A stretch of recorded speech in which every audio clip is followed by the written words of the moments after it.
हमारा बलमुआ के ऐसन चरिता दिन भर रहे घुसल लहंगा के भीतर। हे सखी हमारा बलमुआ के ऐसन चरिता दिन भर रहे घुसल लहंगा के भीतर। बीतल बतिया सखी रोजे उखाड़ता देहिया के गरमी सब झरता खाई तो बलेट मारता देहि के गरमिया रोज झरता खाई तो बलेट मारता।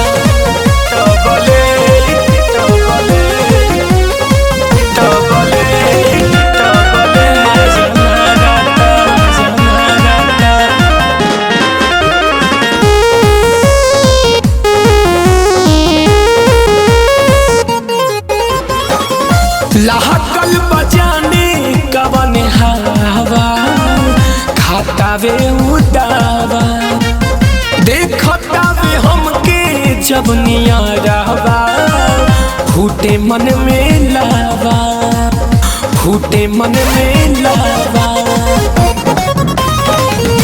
लहकल बजाने कवन हवा खातावे दावा देखतावे हम के नियारावा फूटे मन में लावा।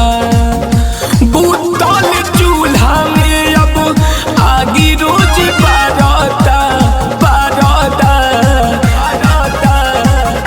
देह के गरमिया सब झरता खाई तो बलेट मारता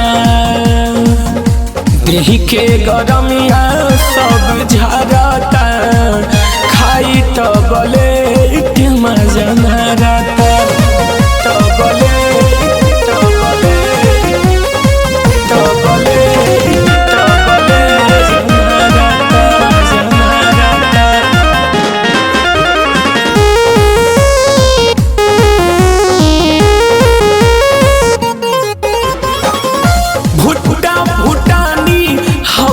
पिया धरी कहता जिया लहके गोलू सबतिनिया मोती मरल पिया।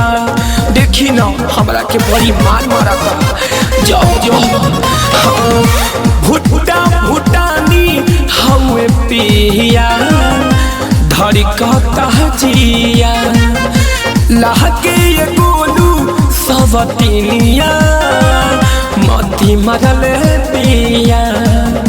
बहपगलाइल नया सड़िया के जरता देहि के गरमिया सब झरता खाई तो बलेट मारता देहि के गरमिया सब झरता खाई तो बलेट मारता।